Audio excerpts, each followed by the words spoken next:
ప్రపంచ దేవుని సువార్త అందరిది. ప్రేమటువంటి సహోదరి సహోదరులారా, దేవుని యొక్క సువార్త మరి సర్వలోకానికి వెళ్ళి సర్వసృష్టికి సువార్త ప్రకటించమని దేవుడు తెలియజేస్తున్నాడు. ఆయన పునరుద్ధానపు మరి ఈస్టర్ పండుగ రోజు మేము సువార్త ప్రకటిస్తున్నప్పుడు, మరి ఆయన మరణ పునరుద్ధానాలను ప్రకటన చేస్తూ ఉన్నప్పుడు కొంతమంది తెలియనటువంటి వాళ్ళు వారు మమ్మల్ని ఆటంకపరిచారు.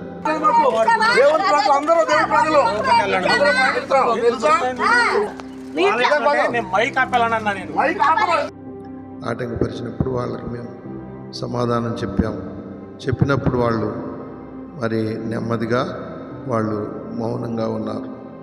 కాబట్టి దేవుని సువార్త అనేది మనం ప్రకటించాలి. మరి ప్రకటించకుండా మనం వారికి సరైనటువంటి రీతిలో చెప్పకపోతే వారికి అర్థం కాదు.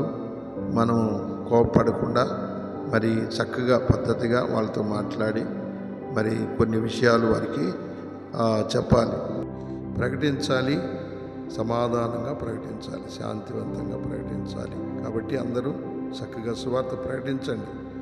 ప్రకటించడం ఆపొద్దు. మరి దేవుని యొక్క సువార్త వింటే రక్షణ పొందుతారు కనుక మనం ప్రకటిస్తూనే ఉండాలి.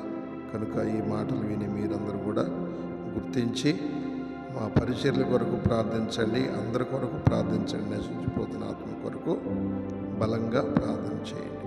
అందరికీ వందనాలు.